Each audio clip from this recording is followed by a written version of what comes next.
Yes, this is the 260. I'm Joe Walburn. I'm joined by the man they call the mayor of the 260, Dave Rickert. We got Matt Brumbaugh riding shotgun tonight. And, man, am I excited about tonight's show. And first of all, Sonar, the greatest nickname from Chicago to Fort Wayne, of course.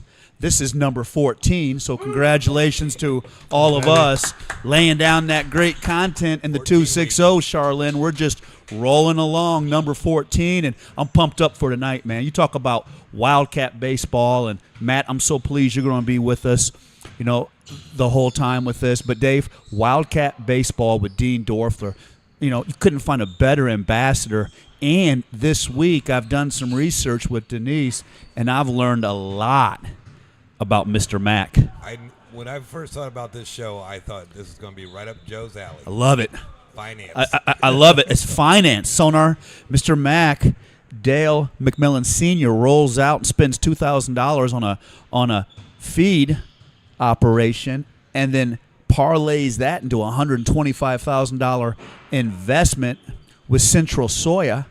And all of a sudden, when he passes away at the great age of 91, his operations are generating almost $700 million a year all throughout not only the United States but throughout the world from a man, Mr. Mack, who was born in a log cabin in 1881. That's what I'm talking about. Right. That's the 260, baby. I see you, Mr. Mack. And what was so amazing about that, Matt, is here he is.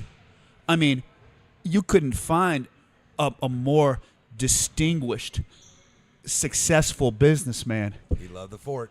He loved the fort, and his pride and joy, Matt, his greatest investment was Wildcat in 1961, and he does it, Sonar, when he's 81 years old. Yep. That's somebody that never stops living, always has the vision, always moves forward, and that's what Dave always says that we pride ourselves on in the 260, baby. Absolutely. I mean, you think about the investment that he's put into local baseball from Yes. 1961 to now. You know, and it's about giving kids opportunities. Yes. I mean, and reading some of the notes and that David showed me about, he created it based off of kids that were cut from their little league. Yes, he went to a game. Denise was telling me he goes to a game when he's like 80 years old, and he's sitting in the stands, Dave, and he's upset. I mean, he's got so much. Here's a guy who, my gosh, he's played the game of Monopoly, Sonar, and he is the bank now. And he's 80 years old, sitting in the stands at a youth baseball game, and he has so much empathy, he's upset because he feels the disappointment in kids. That's a man. Yep, that's why I was so excited for this to happen. I'm very happy to have Dean here. And you know what, Dave? And thank you to you for all of your hard work and your vision with the shows. And we're just excited to have 14. So we're excited to get into Walter that. Jordan to Wildcat with Dean Doerffler. Only Dave Rickert can plan that out. So hats off to you. And before we get into all that, I got a little bit of a beef. Bring it. Indiana State wins the regional. Awesome. Unbelievable. Best team since when, Matt? Probably 85. Okay, 85. So they went to the World Series 85. Okay. So we're talking maybe 38 years. How do they not play at home and host a super regional, Matt Brumbaugh? Well, when you have things scheduled you better move him off the schedule to do cancel the right thing. Right? Cancel. You're never gonna. You may never get this opportunity again. No, I don't care. You don't know Exactly. And the bad thing is, Mitch Hannes is a great guy. Coach down there. I've met him before. Great guy. Saw him in the recruiting trails. This and that. You've got the 10. Well, they were 11 seed, and yes, they have the opportunity when things fall apart on the other side of the bracket to be able to host. Yes.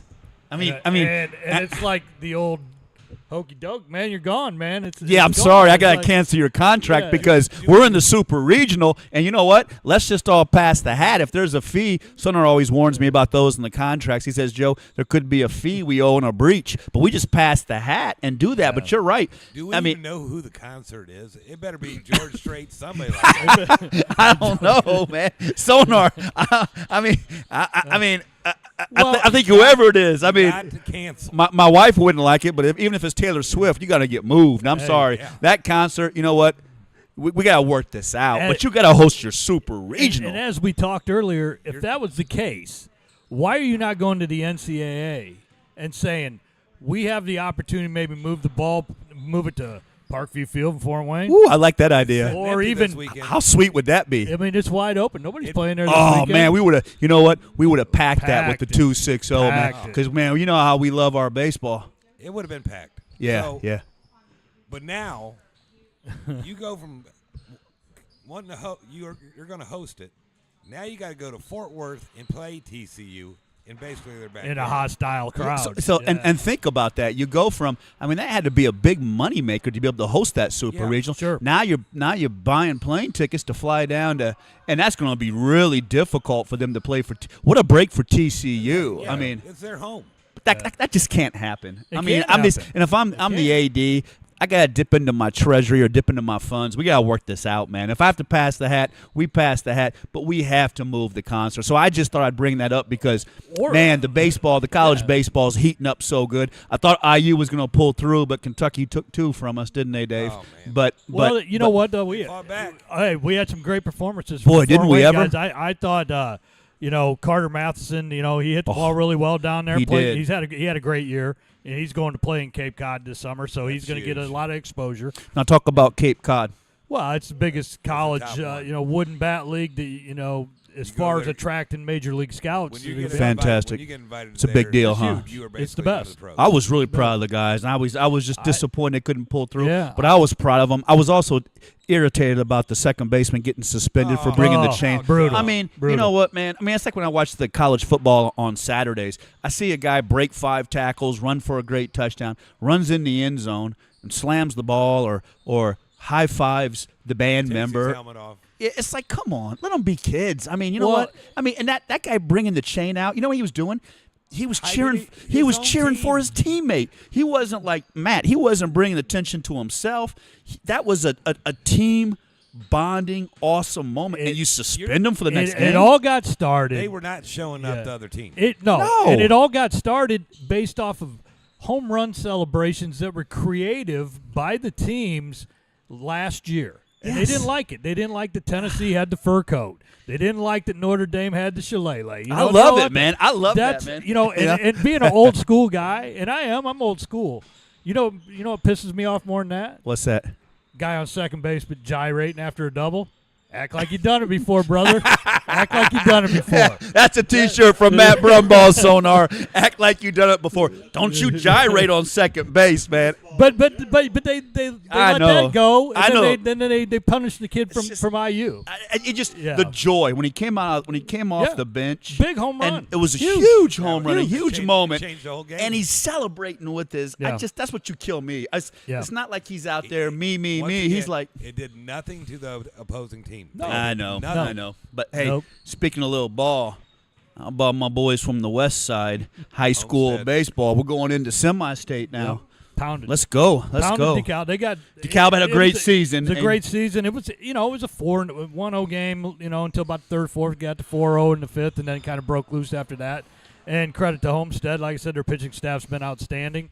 So handicap to semi-state. Well, I mean, they got Hamilton Southeastern first game. Woo! And that's at LaPorte. And then they play the winner of Penn and Lake Central.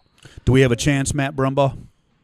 Gonna be tough. It's going to be Gonna tough. be tough. If that pitching keeps showing up, They'll be in game. They'll be in the game. There's So no we doubt can about use that. it now. Now it's a little different this week because last week, as you Only educated me, Matt, it was only one. This week it's two. Yep. So, boy, how do you play that, Mr. Manager Matt Brumbaugh? Well, do you use? To get through the first game, do you use as many arms as you do, or are you trying to? You have to go with number one, and then you got to piece it together. And if that comes the case, you got to use your best to get through the game. You do, and then you kind of at the championship game. Hey, if you got to throw three. Them going to LaPorte is better for Homestead than Hamilton Southeastern. Oh yeah, So absolutely. I think Homestead will show up. Well, speaking of semi-state, Dean Doerffler was the AD at Northrop Yes. when 1997, Coach Stavretti's final year, and we won semi-state up there. We beat Marion in the late afternoon game because of rain delay.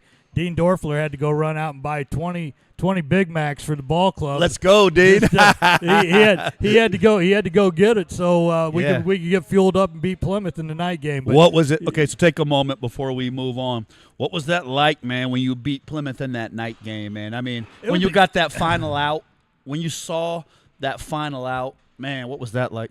It's weird. As a coach, it's weird because as a Was coach, it relief or happiness? I don't know. I think it was just looking forward to the next one. I do. That's the gamer. I mean, that's why we love Brummy no, Sonar. I bring really do. bring the next team up, baby. That's right. Line We 'em up. kind of felt like our defense was clicking, our pitching was clicking, and you just knew, hey, we got we beat Plymouth, and it's like, okay, it's on the state now. So that's just the way you look at it from a coaching standpoint. And Dave, you preach the greatness of Black Hawk athletics. Have at it, brother. The Sefton kid, he's just been amazing all year long. And I saw him His whole play. career. I saw him play 8-man football. yeah, Woo! I'm telling you, he's a dog. Matt, do you think he has a chance to move on?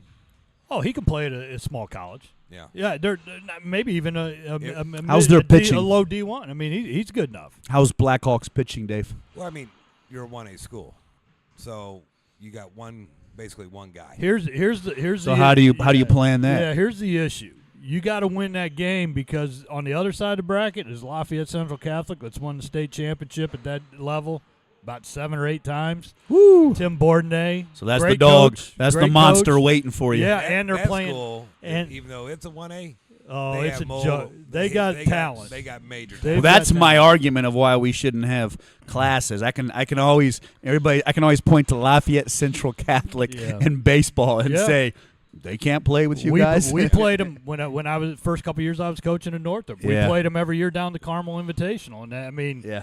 Yeah. they would always kind of hold that guy back to praying play, for pitch Black against Hawk. us. I got to tell you. Yeah. How about Norwell, Dave? I don't. County I think ball, what do you think? Norwell's played really well this year. They've been consistent. Where did they Other finish side, in Northeast 8? I think they were second. Yeah. But they play. They could match up with Heritage. That's there what I was in the wondering night about game. that. Yeah. That's going to be Heritage is really. How come about on. Heritage coming on, though? I Yeah. mean, how exciting is that I'm for that really- program? I think they've had some dudes, and they just nobody really knows because they're do you in the think? county. Do you think that's the biggest surprise, or do you just think that that's just a program that's just not getting the recognition? Not Probably. getting recognition, but I Yeah. think that program's been building for the last 3 to 4 years. Well, What and was the it- kid they're that just graduated last year. Well, I know the Deacons kid that went to Ivy Tech played there. Well, I'm talking about And- the pitcher. Yeah, not. I can't They- think of his name right now. They- He's at a decent. He's down at Campbell. I think. Sure, Oh, but they okay. seem, and Dave's right. They They're seem in to the be tournament. building, and they seem to really do well in those close games too. Don't Well, they? yeah, and I think when you go back to the recognition thing, I think them playing in the ACAC and not playing the NE8 or SAC. Or Sure, you whatever, don't hear as much. You don't. I mean, and it's a sad commentary that you do not get a lot of recognition, baseball wise. With the papers and news media and stuff like that. But it is what like, it is. Like Adams Central, they probably get a lot of coverage from their local print. Local. Yeah, You I know, mean, it was interesting. Heritage don't have that. Yeah, they don't have that. No. Now, before we get to the awesome track and field for the state championships last weekend, we got to discuss Thunder. You got How it. about Trine? Wow, man. I got National champions. And you know Yes. what? Now, correct me, Brummy. They had so many elimination games. Yeah, they were staring down that barrel for about 5 or 6 games. Yes. So those girls are totally mentally tough up there. And they had a great season last year Yeah, also. they were runner-up last year. Were they? So Okay, so that's awesome to break They've through. been banging on that door and finally kicked it in, walk-off. I mean, you can't get any better than that. How about Walk-off. that, man? What was? And that was against the number 1 seed, Salisbury. So for that to happen, That's not steak either, No, Sonar. no, That's no. Salisbury, man. No. Okay, that's Sonar. That's Salisbury, man. Salisbury steak ain't too bad every once in a while, but hey, no, but I just proud of trying because those girls, awesome. they've worked so hard, and last year to get beaten and come back this year, get knocked into that bracket, have to go all the way through. They wanted to be back there on the big. Oh yeah, I'll tell you what, man. The AD up there, Matt Land. Matt Land. Just the energy. The energy does such a great job. And I go up there because, I'm close with Austin Keyser that plays for Coach Abs. I love Coach Abs, the football coach up there.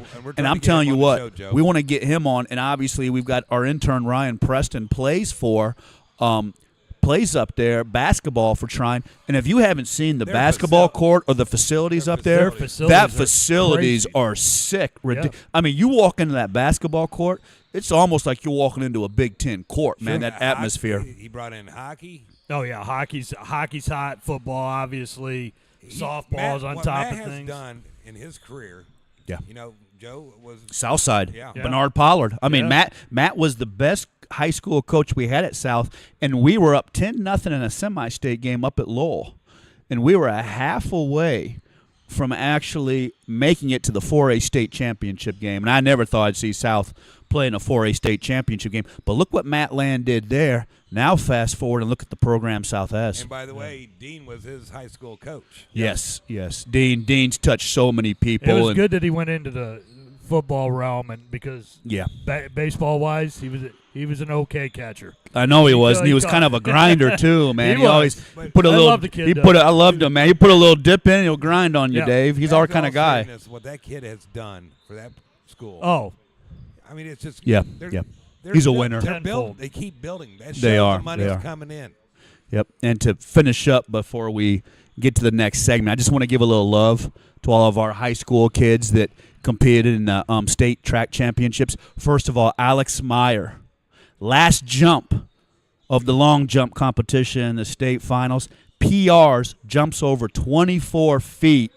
And takes home the state championship. I see you, Alex. You know what? That's what I'm talking about. Fourth in the high jump 6'6", and your guy, you guys were right last week. 7 feet won the high jump. Brummy called that last week. I was talking about John Clark that you guys knew, but tremendous job, Alex Meyer. And think about that. You steamed down that runway on that last jump, knowing you got to jump out past 23.9, and he lays down a 24.2. And be running and not scratch and still pull it off. yeah. Exactly. And then Riley Burrows. I love Riley. He was the quarterback this year for Cherubusco. Finished second in the 400 meters. Ran a 47.22. Pushed the winning time. The kid from Plainfield, Campbell, that won it, had to run a 46.9, which broke the state record. Wow. So once you start run under 48, that is just sick. So Riley PR'd, ran his personal record, 47.22, finished second, and pushed Campbell from Playfield to the state record. So that was awesome. And Jacob Martin from Homestead, only a junior, second in the 300-meter low hurdles, ran 38. That was a PR. Really excited about that. Eli Griffin, the junior, finished second in the pole vault for Homestead. So, What was his height? 15.3, but the winner went over 17. So there was Wow. just ridiculous. Wow. And then my guy, Dane Siebert, I'm telling you, you need a D1 guard. Dane Siebert's your guy. He finished 9th in the discus and 10th in the shot. And then Jordan King, the Purdue commit from Northside, finished 11th in the shot. So we had a lot of guys that really did a good job. I saw some stupid tweet where somebody was saying the 260 needs to do better in track. Give me a break, man. I mean, you know what? We were laying it down. And then to finish up with the boys, that 1980 Gary Westside relay team, that 4x4, the mile relay, that 3 minutes and 13-minute record, that will never be broken. Okay, I was going through the records, and everybody's challenging records, and you see times, and that's the awesome thing about track is you can kind of look at the current times. 3:20, by the way, won the mile relay this year. That 3:13 from Gary Westside, 1980. That puppy's going to stand till the end of time. And then quickly with the girls to wrap up, our little fire plug Addison out at Homestead. Man, she dropped her time, Dave, 10:19 in the 2 mile. The girl that won ran 10:07, missed the state record by 4 seconds. It was hot, so I think that slowed her down, the girl from Park Tudor. But Addison's only a junior, and I think Addison will win the state championship next year in the 2 mile. But we had also second place in the mile was Josephina Bestrelli from Warsaw. She had a great meet, so she did fantastic. Jelia Page from Northside was fourth in the hurdles. Saw that. Yep, Taj McKenzie was fourth in the long jump. Then we had a couple of freshmen in Swan and Sinish from Carroll, fifth and ninth in the high jump. Wow. So we had, in Schlotterback and Jackson. Schlotterback was sixth in the 300-meter hurdles, and Jackson from New Haven was fifth. And then Carico from Homestead PR'd in her last throw, and she finished seventh in the shot put. So, and those girls, besides Carico, all of those girls I mentioned are only juniors, except for the freshmen from Carroll that were the high jumpers. Where was the Northern Relay team girls-wise? They were back. They were back in the track, back in the pack. But it was, man, what a great weekend for track and field. It was hot, but, man, those times were just blazing, and just the ability of the kids to compete. So I'm excited. Shouts out to all the great track performers in the 260. And I tell you what, Into the 4 teams moving on. Into the 14th and moving on, and we're excited about semi-state baseball next week. But what I'm really excited about right now is the great Dean Doerffler talking about Wildcat and talking about Mr. Mack. So coming up next, man. Great pictures to show. We got some great pictures. You guys are going to love it. So coming up next, Wildcat Baseball and Mr. Mack on the 260.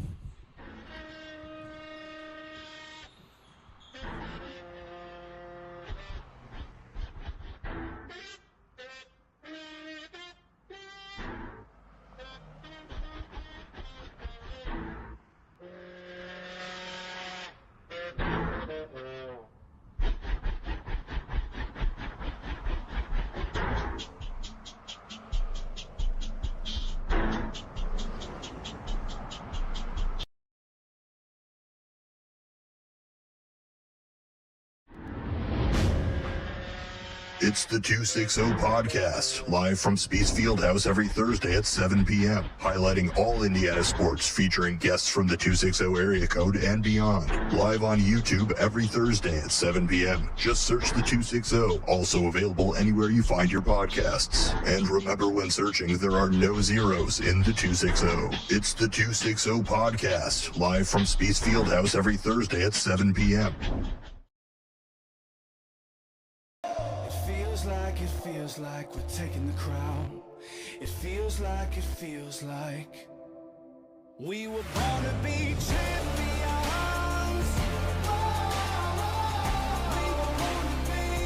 We were born to be champions. We were born to have a name in the lights, 'cause we're taking a ride to the top, to the top. Born to be champions. We were born to be champions.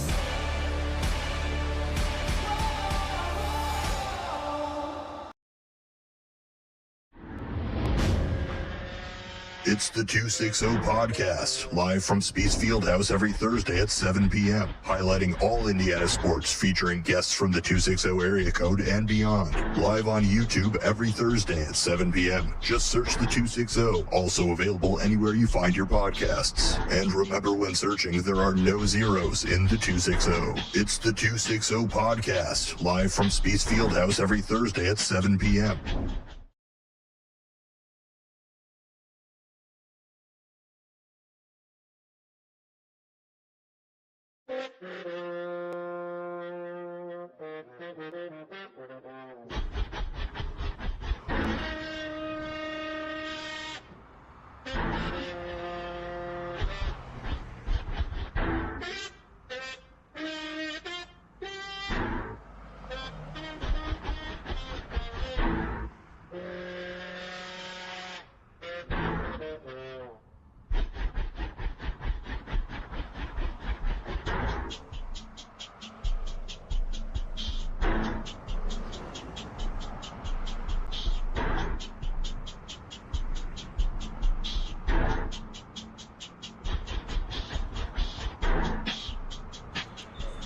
Yes, this is the 260. I'm Joe Walburn. I'm joined by the man they call the mayor of the 260, Dave Rickert. We got Matt Brumball in the house, and we are so pleased and excited to have the great Dean Doerffler joining us. And, Coach, thank you so much for joining us on the 260.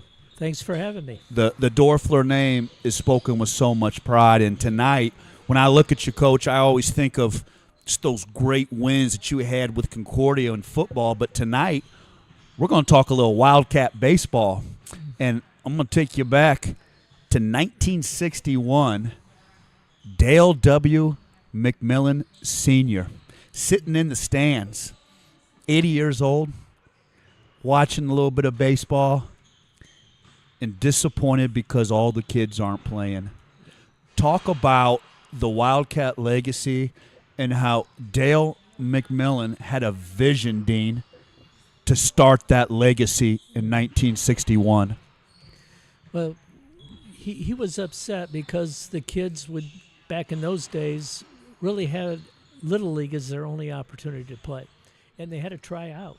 And if they didn't make the team, then they would get cut. They had no opportunity during the summer to play baseball. Wow. And he wanted to see those kids get an opportunity to play baseball, and hence he started the Wildcat Baseball League. It's been going on ever since. 62 years. 62 years, yep. So there he is. He founded Central Soya. He's got more money than anybody knows what to do with at that time. And he starts Wildcat, and then he turns around after he starts Wildcat, Dean, and he says, that was the greatest thing I ever did. Mm-hmm. I mean, wow. I mean, brother, you started Central Soya. Yeah. You're I mean- global. I mean, you are a global multi-corporation. And the greatest thing he ever did was start Wildcat. Yep. Do you think that was just kind of the seed that you guys needed? That here Dale plants it, Mr. Mack, and off you guys go all these years? Yeah. Well, another thing that he did was he hired great people to run the program. A lot of very well-known educators were involved in the program, and we still have one of those in our office, an original member of the original Wildcat staff, and Jack Masucci. Really? He was an original member? Mm-hmm. Wow. And He's the vice- original, all right. He's the OG, huh? he's our vice president. Comes in every day, does a great job, and he's 89 years old. He's very sharp. Still has a little trouble walking, but he's there every day and shares with us all the stories and everything. And to be honest with you, he's the guy who should be sitting here talking about Wildcat baseball. But he's one of those original ones, and there's some great people who have worked in the Wildcat baseball program over the years, and it just keeps going and going. We don't have quite the number of kids playing in it anymore because there are so many other opportunities. But this year, we're very proud to say that our enrollment is up almost 400 kids. Wow, That's fantastic. awesome. He was talking about Jack. My site was, me and Matt's site was Northwood Middle School. Sure. And Gary Tilker. Jerry Jerry Tilker was- and Steve Kleinschmidt. Yeah, we're the Yep. main guys there. But Jack would come in for camp day, clinic day, and I mean, you learn so much from the guy. Mm-hmm. I mean, he loved baseball. He's a great advocate of Concordia also. I played for Jack at Did you? Concordia, and that's where I learned all my baseball. And he just so Well, he was Parrish's assistant coach in basketball for how many years? yes. I mean, So when you go to the Concordia basketball camp, it was as good as any college camp. a lot of people said that there's not a sport that Jack Masucci couldn't coach.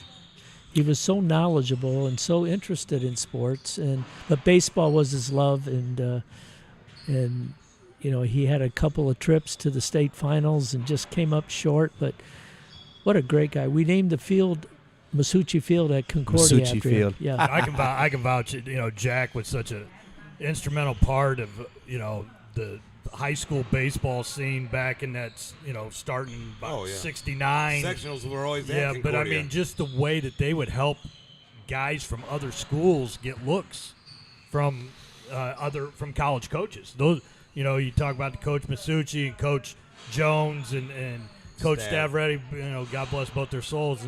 But those guys, along with Coach Sherman from Huntington North, they would help. They weren't afraid to make a call and say, "Hey, this kid is playing. He's pretty good. He's not getting looks.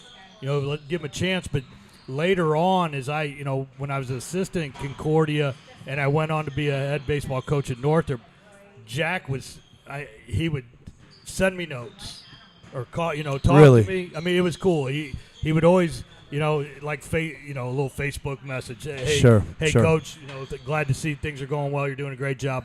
And that's a guy that was my competitor. We were competing against him both as a player and as Wow. a coach. Matt, And for him, tell the story about when you was trotting to first base. oh yeah, well I was coaching at Concordia, and I was assistant coach, and I'm going over from the third base dugout, and I'm trotting over to first base, and Coach Masucci yells out press box. He does the press box for the baseball game. Does he? That's He's great. the announcer. Yeah. Still does it. Still does. Wow. And he's got his classic lines, but I'm running by there, and he peeks out the window there, and he goes, "Matt," he goes, "You look pretty good in that maroon." And I just shake my head and laugh, Well, I come running back across, and I was coming back to third base dugout. Well, my old coach, Coach Stavretti's outside the dugout, and he goes, "Man, you do not look good in that maroon." So it's the best of both worlds because they were both great baseball men. And Jack, to this day, I still get to see it. Last year I got to see him at the SAC banquet that's sponsored by Wildcat. Yes. And I also got to see him at the Northeast Indiana Baseball Association Hall of Fame dinner. So always great to catch up with him. Dean, what I thought was interesting when I was doing my due diligence on this, Mr. Mack liked the idea of them stopping in the middle of a game and giving instructions. Absolutely. And The game and meant nothing. It's about learning the game. I mean, and I think that was kind of his personality too. Here's a guy who continues to lay down these huge corporations and continues to grow as a multinational corporation. But what I got from Mr. Mack was he was always trying to learn. Even at 81 and 80 years old, he's learning, and he liked the idea. And I've never heard that in the league, Dave, where they would stop the game Oh, yeah. and do instruction, and they would even maybe bring out a coach, or Mr. Mack had so many contacts with big leaguers that that they would come out and show and demonstrate how to make a proper play. So I thought that was interesting Yep. about that. Well, we still maintain that same philosophy. Really? We have 52 employees during the summer, and we separate our staff into three sections: the directors of the site, the assistant directors, and then the junior coaches. The junior coaches are primarily high school students. The assistant directors are college students, and the directors are older college students or educators. Sure. And we teach the game of baseball. Like you said, we'll stop the game. We'll teach them how to get in the stance, what base they should throw to, how they should hold the bat when they're batting, and we'll take time and show them those things because we want them to learn the game. We want them to have fun, and the emphasis isn't so much on the competition as opposed to learning how to play and fundamentals, right? Well, and I would say, too, if you ask anybody who was a coach, and I was a junior coach for a year, you get great joy out of coaching Wildcat. Sure. I mean, Lance Hirschbergers, the Steve Devines of the world, Chad Coley's of the world, Brett Windmiller's. They've all done it. We've done it. I mean, it's a lot of fun to watch a kid go from someone that's struggling or doesn't know the stance to figuring it out and getting a hit or making a play, and next thing you know, they got a big old smile on their face. Yeah. And from my experience, I was never good at baseball. I think because my vision was so poor, I finally got some contacts that helped. But I wasn't real good at baseball, but I loved the game so much. When I was a kid, Dean, baseball was my first love. Sure. Now, I wasn't good at the game, but I loved it. So when I played Little League and I played Junior League, I didn't play a whole lot. I didn't get a lot of at-bats. But I could go to Wildcat, and I could play in Wildcat, and Wildcat helped me to where I could get my at-bats, and I got better. And by the time I got in Senior League, I started to really enjoy the game and be better. So for me, as a kid who's loved baseball but wasn't the best at it, Wildcat helped a lot. Yeah. That's what I always, with younger parents, I always tell them, put your kid in Wildcat. And they always like, really? I go, yeah. That's where you're not going to learn the fundamentals on your travel team. Sure. The Little League teams, they don't have time. Put them in Wildcat. You got high school kids. You got college kids. Sure. And that was the beauty of it. You're looking up to these high school kids, and that's going to be you someday. Yeah. So yeah. the fundamentals is the best. Wildcat, by far, is the best place for that. Now, is it true that Mr. Mack told the parents to stay away too? That I don't know. Because but I read that too. I was like, now it maybe- wouldn't surprise me. I did not see that part. I read that. I read that, and I went back over and read it again. And he felt like he wanted the kids to have a good experience and learn the game. And he felt like at times some of the parents weren't very helpful for that. Yeah, so here's that's Mr. Mack. That might have been his greatest accomplishment instead of starting baseball. Matt loved that. Man, I Matt's love like, that. man, Sonar, if we could have instilled that, But I think Mr. Mack's out there with this 3-piece suit saying, hey, this is the way it is, man. This is how we're going to do it. But by the way, the pictures of him, he's in his suit. how awesome is that? Yeah. Got his hat on, Yeah. got his glove, and he's in Love a it. suit. I just loved it, man. I mean, that's a guy who he just pushed away, Matt, from that beautiful mahogany desk and drove down to Wildcat. Probably had a driver actually at that point in his Hey. life. With the money he's made, and he's out there in a 3-piece suit teaching ball. Getting after it. I thought that Getting picture. after it. I thought the picture that Denise posted on Twitter Yeah. just screams it all, man. I mean, and That's passion. That's passion. That's passion. And Dean, what a foundation for you guys then to build on. And talk a little bit about that, because when he starts Wildcat in the 1961, Dave, you correct me if I'm wrong, baseball is the pastime in our country. I feel like now maybe it's football, but back then, Matt's gonna slap me. But back then, and that may have been why he wanted kids to have the ability to play, because baseball was the pastime. Right. And he has always said, and he's passed this down to his family relatives as well, who now run the foundation, that the number one priority for the McMillan Foundation is Wildcat baseball. Number one. Number one. Yeah. Number one. Say that again, Dean. The number one priority for the foundation, the McMillan Foundation, is Wildcat baseball. Wow. Think about that, man. Wow. Woo. And, Man, that's I want to add to what you said about teaching fundamentals and teaching the skills of baseball. Not only was that important to him, but he also wanted us to work on teaching these kids how to have good morals and how to behave in society and be good people. And we try to still do that today, and you run into some roadblocks with some of that stuff. But I'll tell story.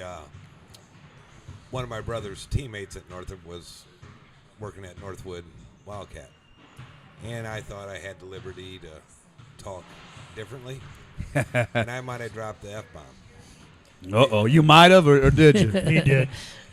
Well, I told my mom I said fudge, but because she was there. Anyways, he goes, "You got to go."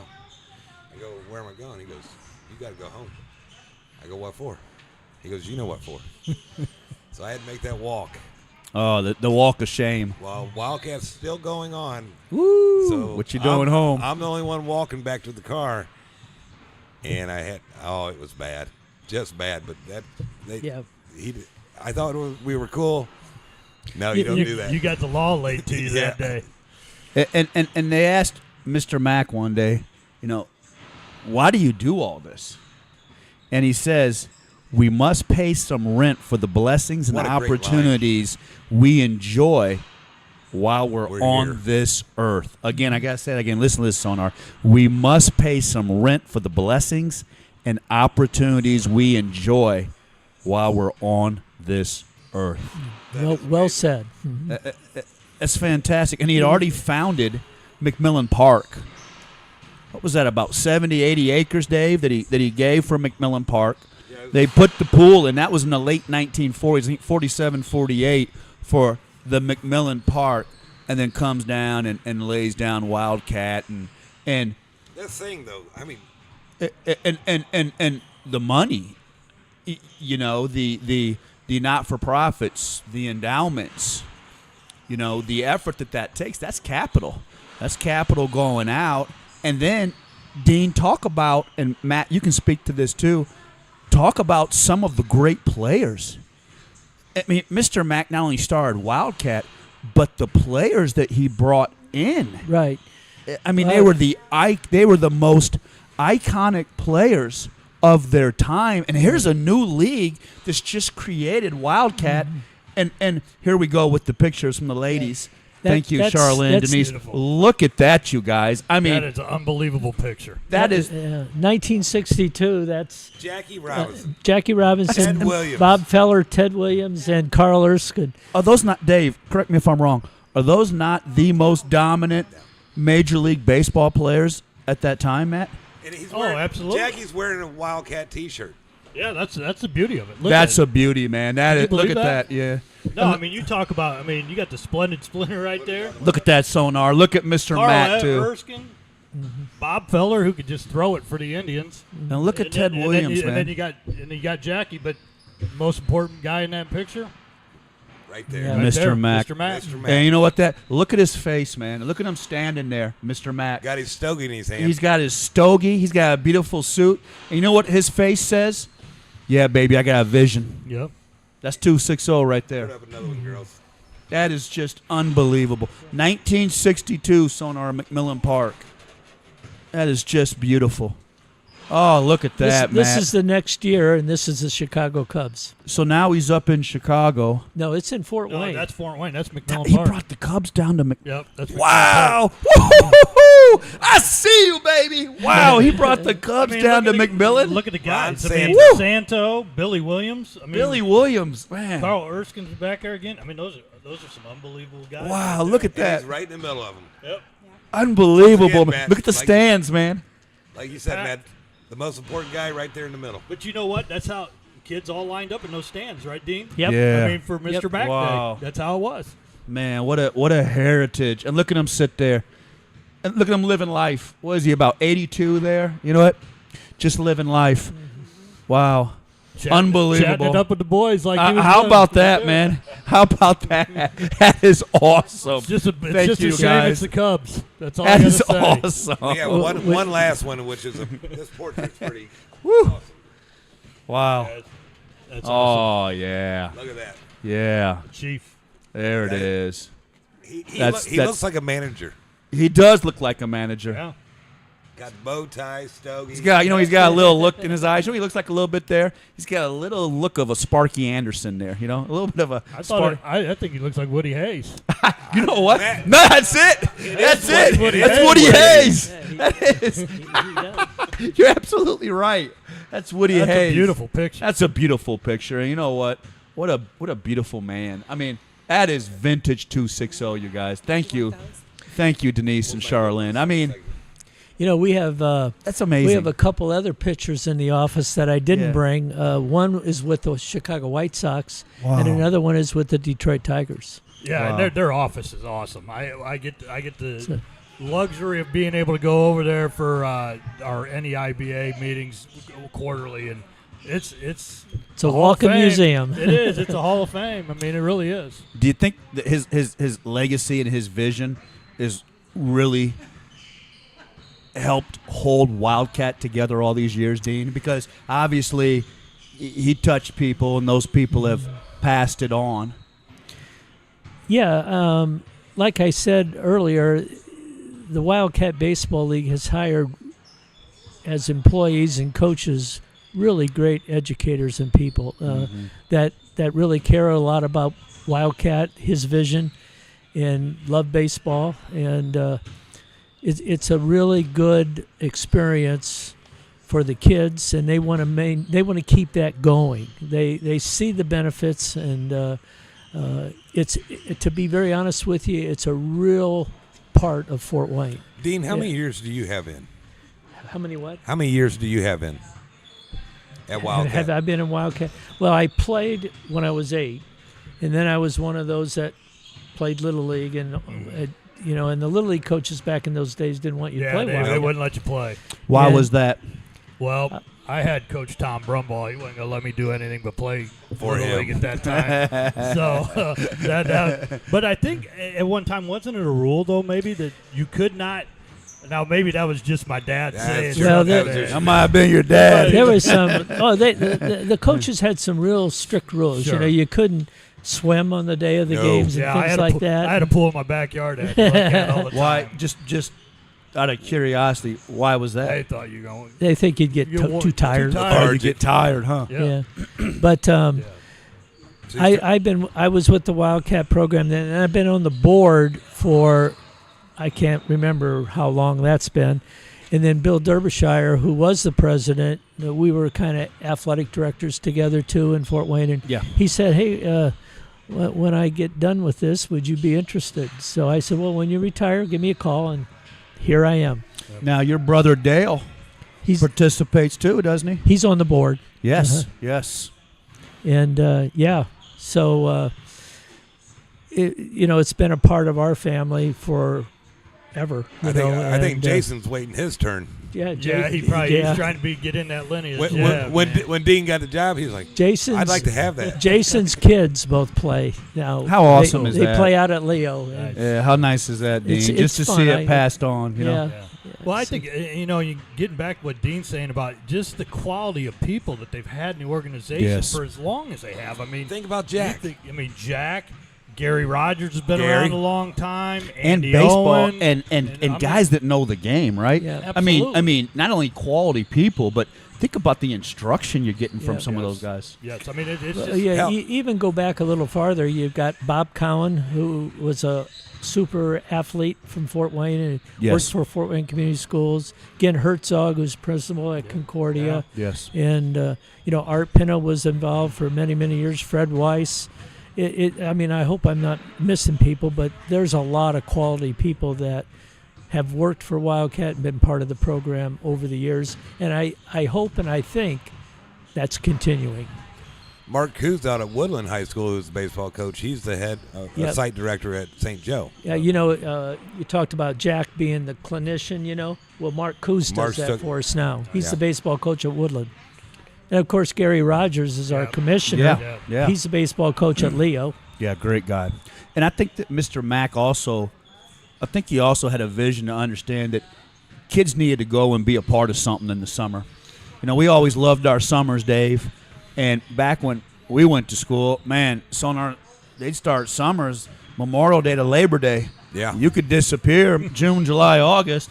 I think I disappeared from the house. But I think that Mr. Mack had a vision that kids needed to be part of a team and to show up and play in the mornings with the Wildcat. Because I remember when I played, we played in the mornings. Oh, yeah. And it was a Right. commitment to show up and to be there and to play. And I met a lot of great guys there. And you're part of something in the summer because I think that's even more important nowadays because, man, there's a lot of Get you your can get in kids out of trouble. the house. I mean, you got to get out of the house. Yeah. Got to get off those devices. And that was a place for us to go in a park Yep. that we had instruction and we had some discipline with guys that were coaching and part of it that we looked up to. Yep. See, Wildcat Baseball is, I believe, the only daytime, weekday baseball program. I We- think that's true, Dave. We have In the no nation. weekends and no evening games. They play during the day. And we operate from 8 in the morning till 3 in the afternoon. Yes, and that for me, that was key. We used to ride our bikes over to Foster Park, right all the way over to Foster Park.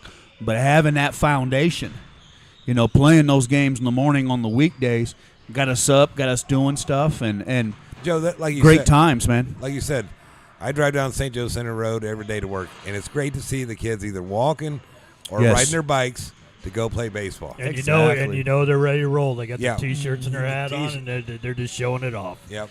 And how epic is that? That Wildcat logo.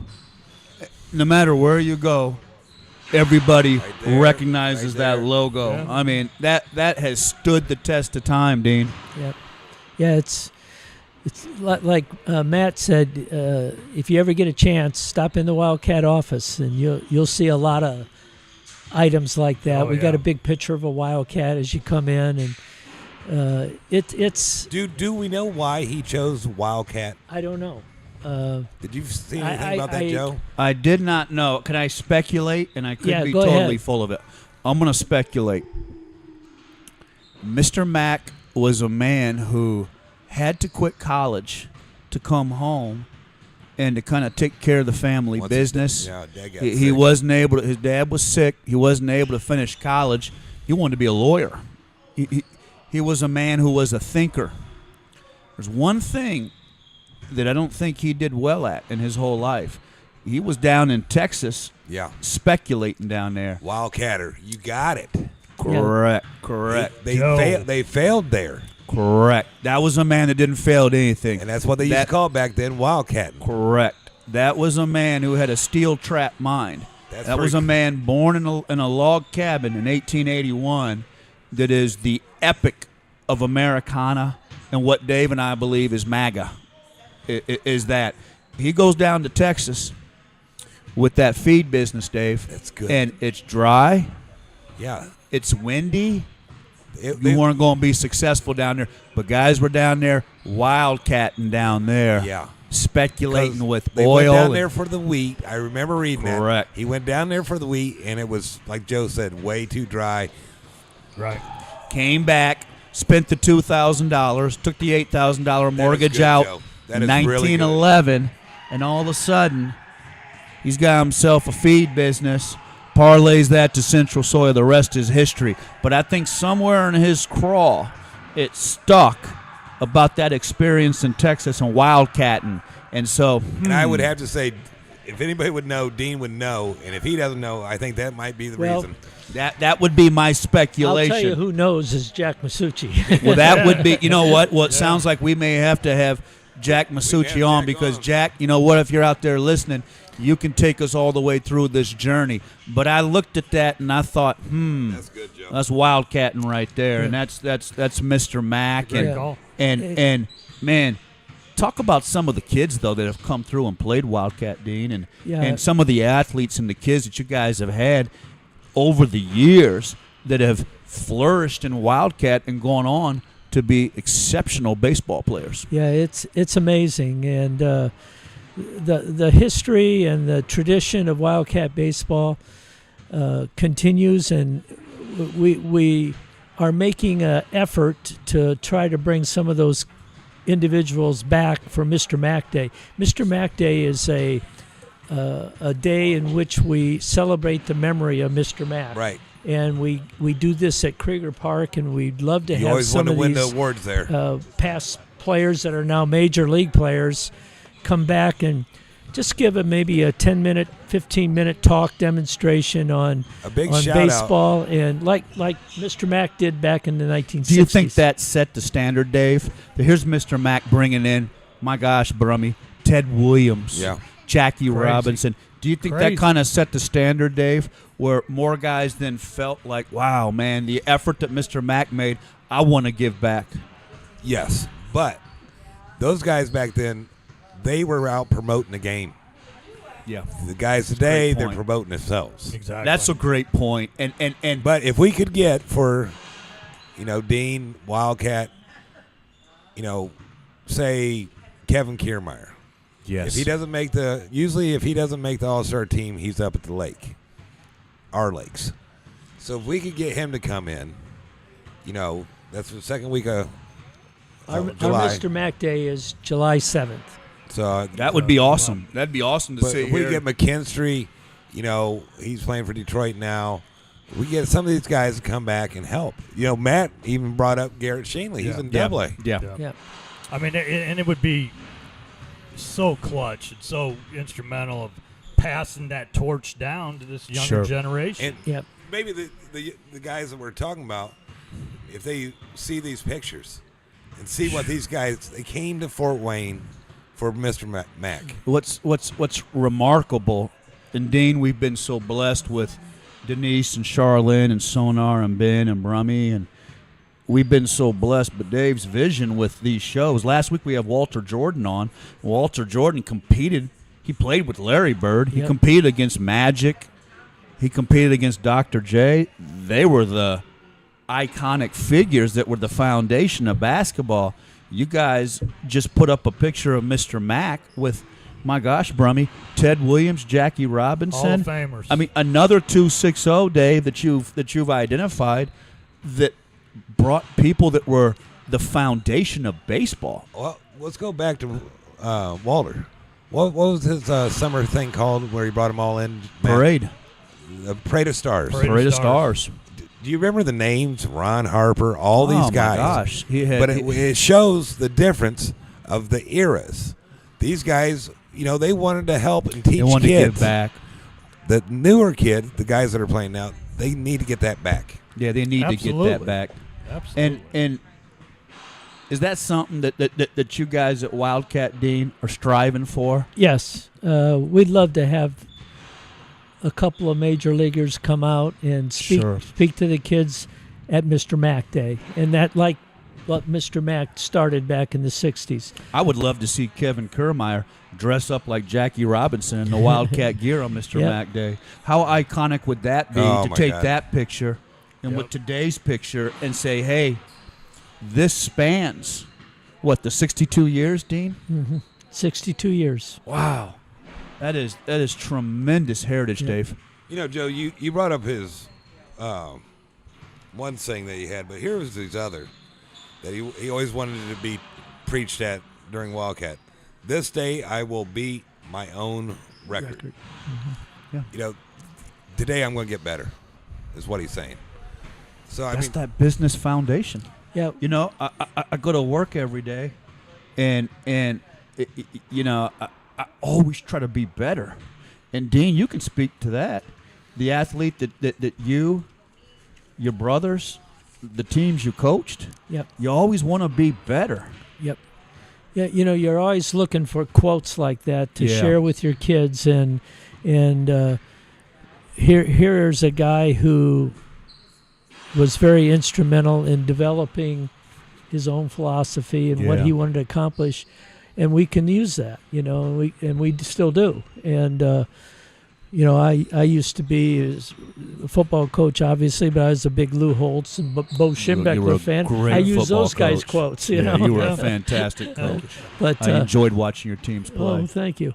But it's there's a lot of things that we can learn from those guys, and obviously Mr. Mack is very instrumental in our program, and we want our staff and our kids that are playing now to understand what he did for Fort Wayne and for the kids of Fort Wayne over the years, and bringing someone in to share that with them, like at a Mr. Mack Day, Oh. and bring back some of that history would be fantastic. And it was funny this week because Denise and I, when Dave came up with the idea of the show, we just swallowed it up. We loved it. We've spent this week Matt, in the you office. would not believe the excitement it was coming Oh, across Denise, the phone. Denise can tell you. We swallowed the show up in the office this week and put the work aside. And I mean, look at the outline that Denise did. I mean, I you know. talk about that's that law background. Look at that outline right there, everybody.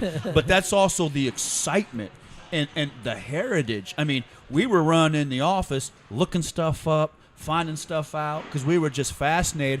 And then today we're sitting in the office, Dave, and my dear friend Tommy Norris, who works with me, Tommy Norris's mother, late mother, Evelyn Norris, worked for the Macmillan Foundation. So he comes in the office today. He says, my mom worked for the Macmillan Foundation and was very close with Mr. Mack's wife, and just couldn't say enough great things about the foundation, and spoke to how much the foundation did for marching band, Denise. Isn't that right? So, you know, we hear so much about Wildcat baseball, but I want to send a shout out to the foundation for supporting our great marching bands and our music programs.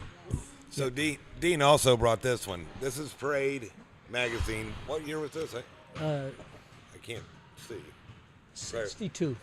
Wow. 1962. So this Those Wildcat shirts. This is a national magazine. Well, it's still published in the journal every Is it? weekend edition. Gotcha. And I will mention this coming weekend, Saturday's paper, they're doing a nice article on Wildcat baseball. Good.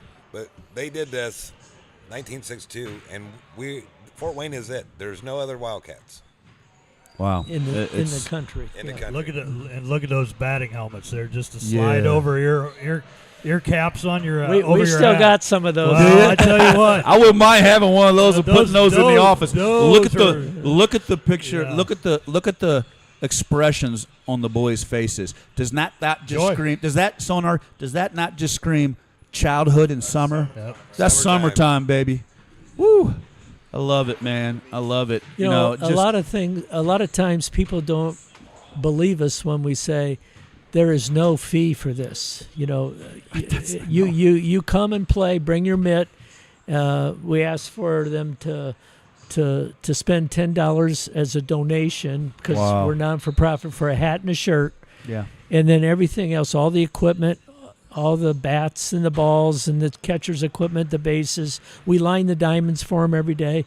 And Wow. all that is provided through the funds provided by the foundation. It's amazing. Dean, what do we have here? That's an original document which really stresses the philosophy up here of the Wildcat baseball program. Sure. And Wow. then it's got the picture over there with Jackie Robinson, Wow. and then this is the first staff.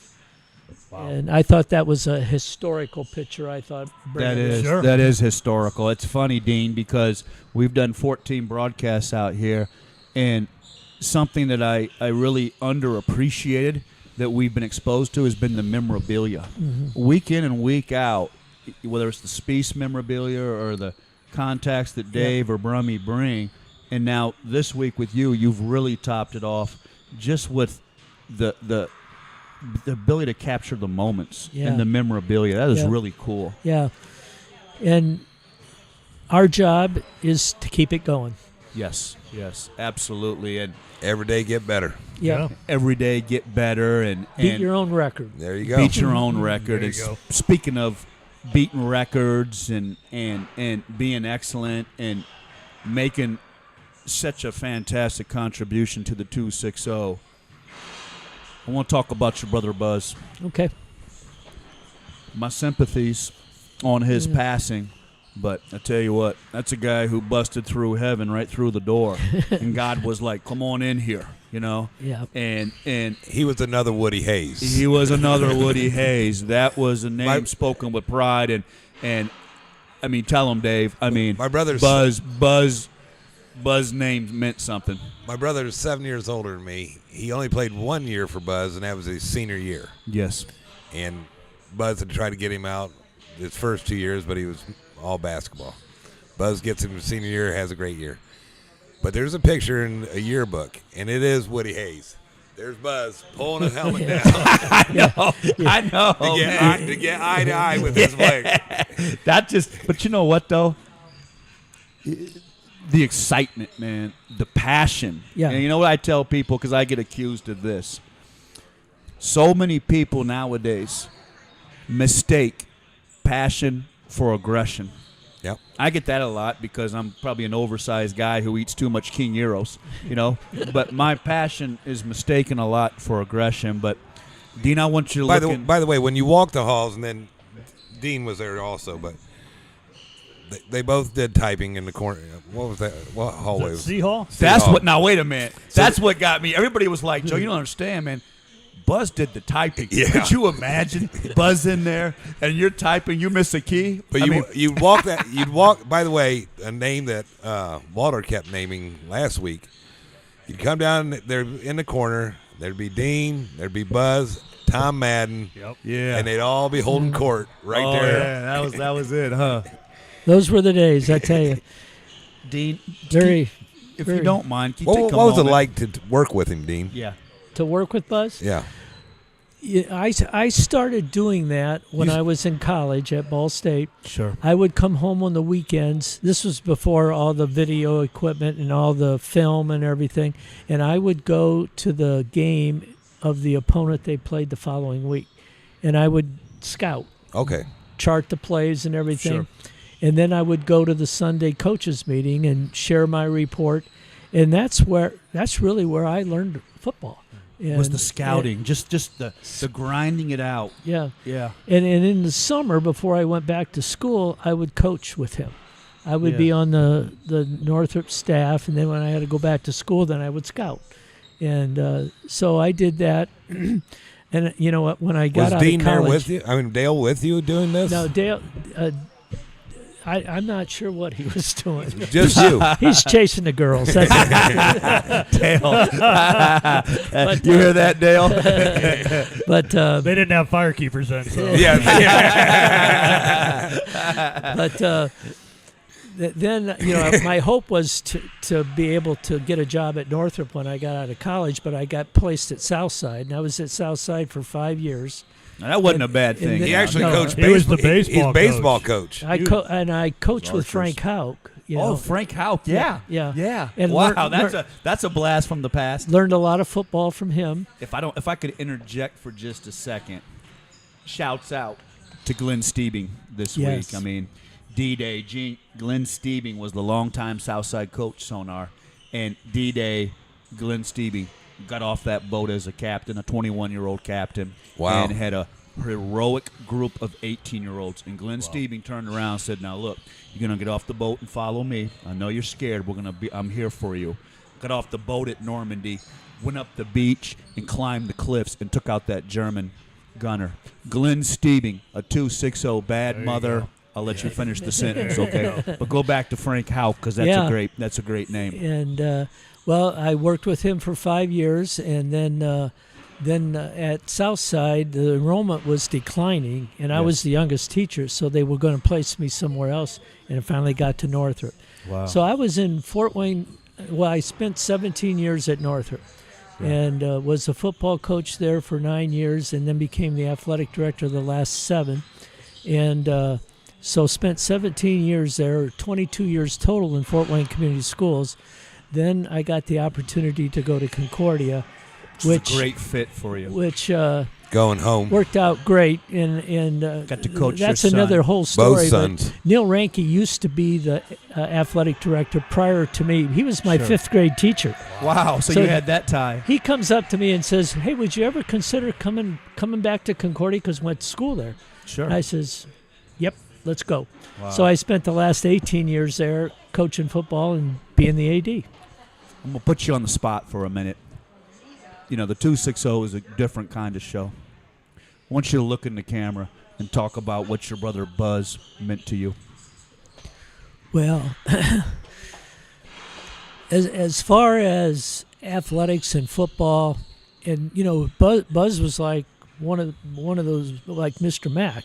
Yes. He had all the sayings. He was a teacher, not only just of football but of life. How much older was he than you? 17 years. He was more like a that's- dad. That's so. I don't know why- Just, I just don't- speak yeah. to that because Yeah. that's something that a lot of us sometimes gets lost.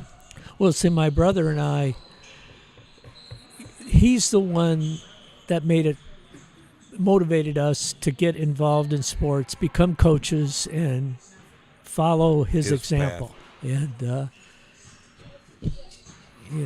you can't replace that.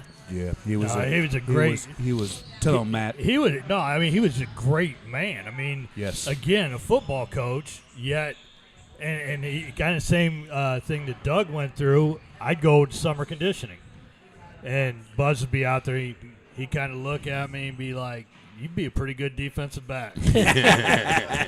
And you might going to be- get drafted. But the best one, but That's the right, best, Sonar. yeah. He's poaching, man. But Yeah. the best one is he goes, I think you could be a really good receiver too. And I said, Buzz, you got Maurice Nelson and Derek Westfield in the backfield. I'm not getting the ball.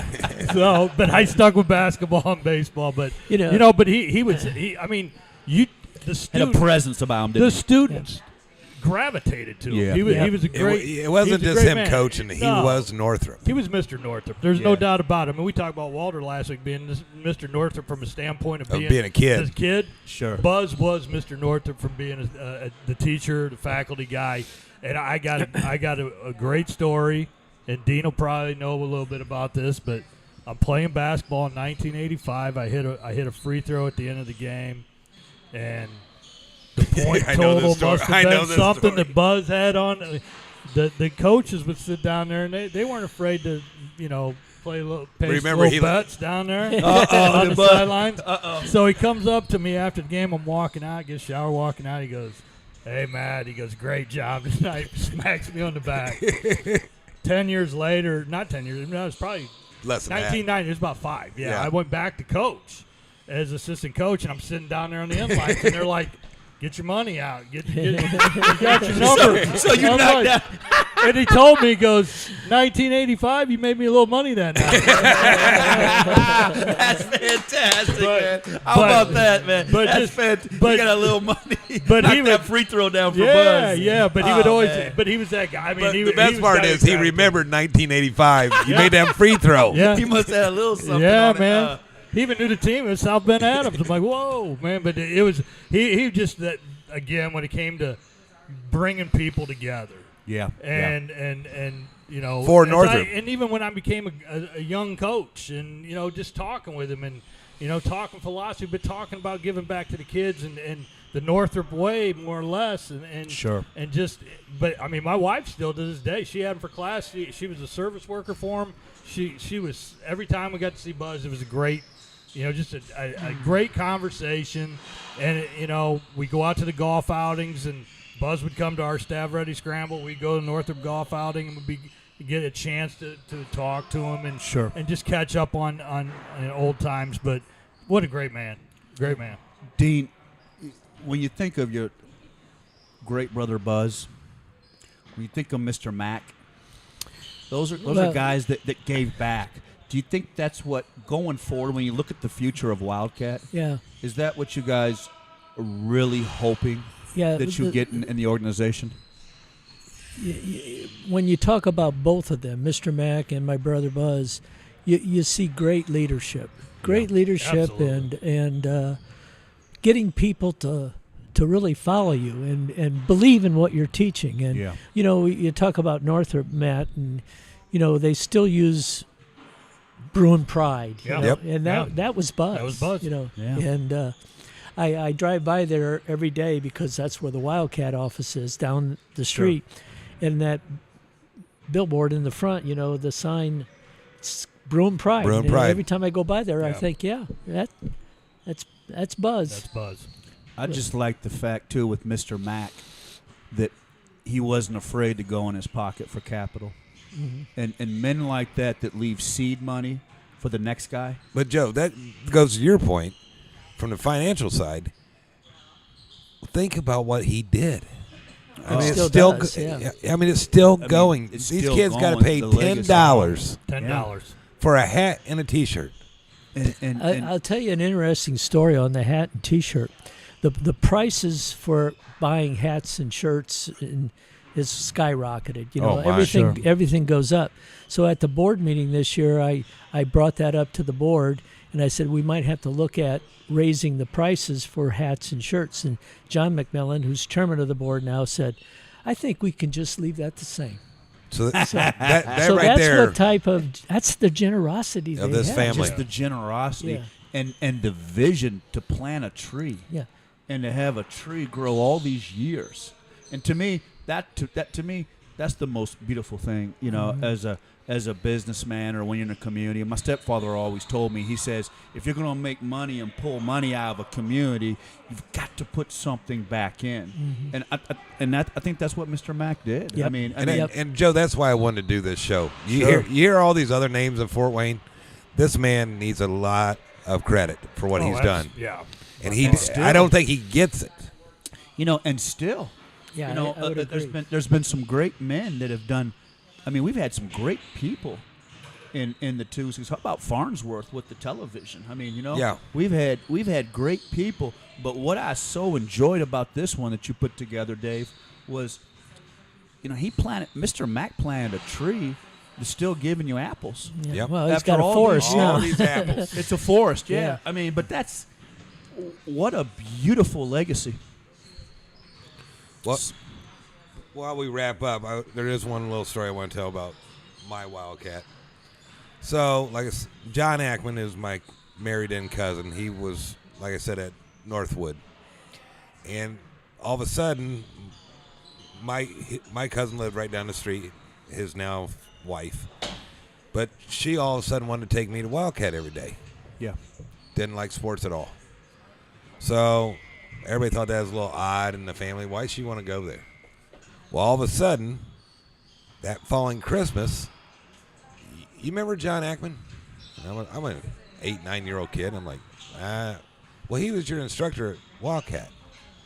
Well, the reason she wanted to go to Wildcat every day was to go see him. The hookup. The hookup. Hey, man. Build more than just great kids, Yeah, right? I guess so. And his kids ended up playing Wildcat while they were here. I got 2 questions left. The first one is kind of for you, Matt. You're so well known with the baseball. You've coached so many great players. You're really iconic in the 2-6-0 with baseball. Look in that camera and speak to Mr. Mack.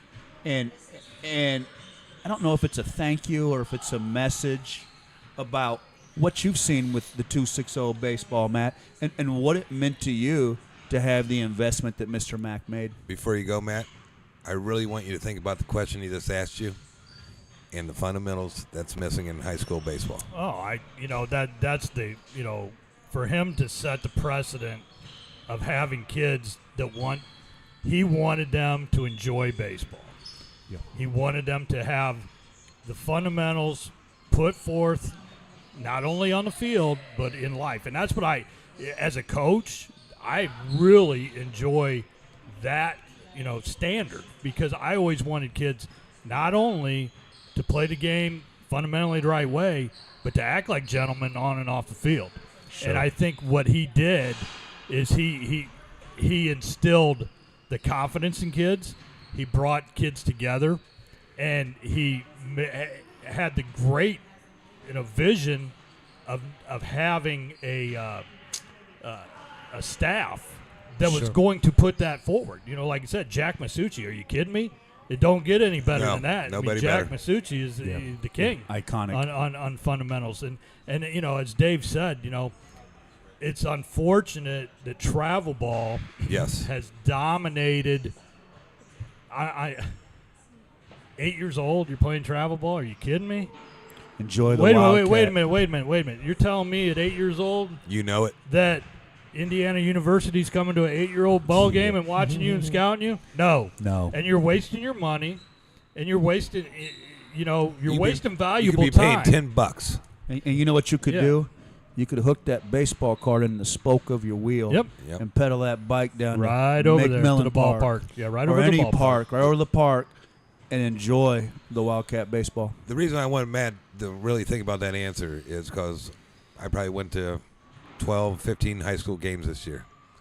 There's a lot of bad baseball out there. It's unfortunate There's because no fundamentals. It's unfortunate because, like I said, travel ball has not only affected Wildcat baseball, but it's affected the little leagues as well.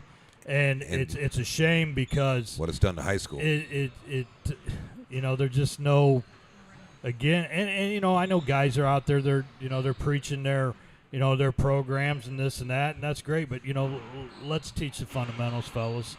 And if you're not, we got the perfect situation with Wildcat baseball, where you've got coaches that are invested in the players, invested in the fundamentals, and want to make each kid better. And that's the key, as you move forward. It's not going to be, how many guys are going to go on and play college baseball? Yeah. They're not. They're not. Matt, It's just how many not. kids are going to make the high school team? Yeah, that's good. I mean, That's there's- what I've always yeah. preached to. You want as many innings as you can for your kid Yes. to get to, because 14, 15's coming when you're going to be a freshman real fast. Quick. So you have to. I tell them to get as many innings and as much fundamentals you can get to get ready for that tryout when you get to high school. Sure. Dean, I got one more question to you as we Okay. wrap up.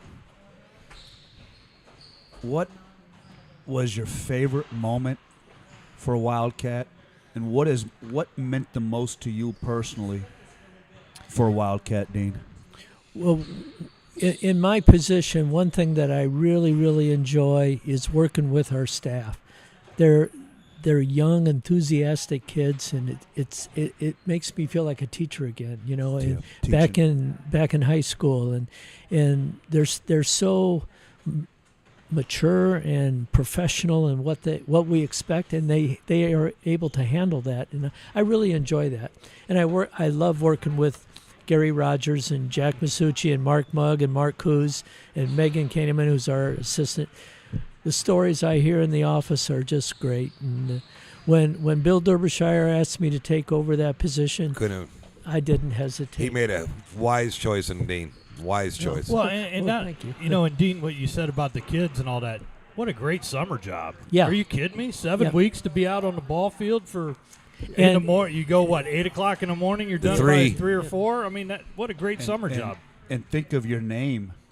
I mean, the Doerffler name is a name spoken with pride and respected, but that name is now connected with the legacy of Wildcat. I mean, Well, think about that's nice of you the to say. pride. Think about the pride of that, Dave. And you know what?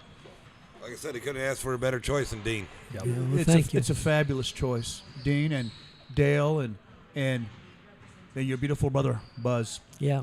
And you know what, Dave? Thank you for putting this one together. Number 14 is a special one to me because you know what? It encompasses that all of us that work hard so hard to be businessmen. It encompasses giving back and looking forward to the future. And I'm happy Dean brought these because now we got something to add to the set. You can keep the hat and shirt. Nice. There you go. There you go. You better make a $10 donation, brother. Hey, let's go ahead and do the questions with Dean. You want to do the rapid fire? Let's do rapid fire with Okay. Dean. End this. What's this? We got a rapid fire session, Dean. We're going to kind of ask you questions About five. just to kind of get a feel for you. So, first one boy. is the question Denise puts together. Past or present Dang it, Joe. or future? Sorry, Dave, you can slap me. That's my favorite Who is one. that individual that you would love to have a conversation with or meet? Past or present? Someone in the future coming up? in And the sense of coaching football. No, anyone That in you'd like to life. meet. It could be Past or anybody. present. Last week, Walter Jordan gave us Martin Luther King and Muhammad Ali. You know, but any person, past, present, maybe somebody coming up You just now want to sit down and that you'd have a love cup of to coffee sit with. down and have a cup of coffee with. You might be a little surprised at my answer here. Late April, my wife and I had the opportunity to take a trip to the Holy Land. Wow, So I would like to sit down with Jesus Christ. That's beautiful, that's beautiful, he's number 3 because beautiful, Dave beautiful. Doerffler was the first one to say beautiful. it. Now Dean. And who was the third one that said that? But it's the Yep. pickleball. Pickleball. Yeah. Pickleball. That's a fabulous answer. Brandenburger. Yeah, Bradenburger. All 3 picked Jesus. Mine's going to be a little bit simpler, Dean. Okay. What's your favorite restaurant in the fort? My favorite restaurant, Cork and Cleaver. Good answer. Oh man, you can't beat that salad bar. What is your favorite Mexican in the fort? Favorite what? Mexican. Mexican? Yeah. We go to Agave's a lot Ooh. All righty then. What because kind of it's close. But, Yeah. but I like all Mexican. Cebollas is good too. when you're kicking back, maybe putting the lines on the baseball field? What kind of music are you listening to, Dean? What do you like music-wise? I'm a real 60s guy. Yeah. In fact, I'm going to the Fullinger this weekend to see the Buckingham's Grassroots and the Box Tops. Let's go. How about that, Sonar? I have a radio station for you. It's called 104.3. Yeah, well, I listen to 60s on 6 on Sirius Radio. Sirius, There you yeah. go. 104.3, that's all they do. And then last question. What was your greatest sports moment? When you lay your head down at night, Dean, and you daydream a little bit or before you doze off, what's that sports moment, whether you were playing or coaching or maybe something with your brothers or anything? What was that greatest sports moment that you think about? I really took great pride in the fact that we were able to turn the corner at Concordia in football and get to the Final Four second year. And we had some big wins. And I remember those wins. And the next year, we had 94 kids out for football at Concordia. Big number. Those were Big number. special moments, and but as an athletic director too, there's lots of big moments because we won some state championships, and, Sure. and you're a part of that, and having the opportunity to coach with my son now too, and there were some big moments there. A couple years ago, Matt will remember this one, beat Homestead, first game of the year. Yep. Yeah. And then last year, at Leo, he won 8 games, which took him like 5-6 years at Northrop to win 8 games. He's coming. but this year could be real special at This is Leo. going to be a So we'll see. special team. Yep. So we'll see. Well, But Dean, but there's coaching with Buzz and seeing that Sure. intensity and enthusiasm and passion, and trying to instill that into the kids. Those are all special moments, and I don't know if you can put one ahead of the other. They're just great memories. I have one last question for you, and then we're done. So far in 2023, who has more wins, you or Dale on the golf Well, course? I've coached longer than No, he did. on the golf course. Oh, on the golf course? Well, This now year. he's got an advantage because he Here. plays every day. Don't take that, Dale. He works at Autumn Ridge, so that's Before- before Shouts Dean- out to he Dale loves- Dorffler. Before Dean got the Wildcat gig, he was doing Oh, the same. we would play a Yeah, lot. they were. I'd see me and my wife Charlene. We'd see them every Sunday. They had it planned at River Bend. Oh yeah. Get there about 5. And they were speed golfing the whole course. God, to finish up, he was a great high school coach, too, Yep. Dale Doerffler. Those teams at Northside, man, he had some dominant teams. Yep, some really good players too. Yeah, it was. Von Ganaway, number 1. Yeah, Von Ganaway. So I'll tell you what, Dave, What a show! what a show. Thank you to everybody. Thank you, Yep. Denise, Charlene, Sonar, Matt Brumbaugh, Dave, for you putting it together. Special And- thanks to Dean for coming out. Oh, And- I and- appreciate and- it. This is Dean. great. Thank and you know what? A name that will always be spoken with pride in the 260, Dean Doerffler. There you go. And another name that will always be spoken with pride, Buzz Doerffler. Yes, sir. And lastly, shouts out and thank you to Dale W. McMillan Sr., Mr. Mac, baby. Thank you for all that you've done for the 260 and your legacy. Great show, guys. Yep. I want to thank everybody out there for tuning in. Again, you can find us at the 260 on YouTube, Twitter, Instagram, and tell you what, Sonar, number 14's in the books, and we are the 260. Great job.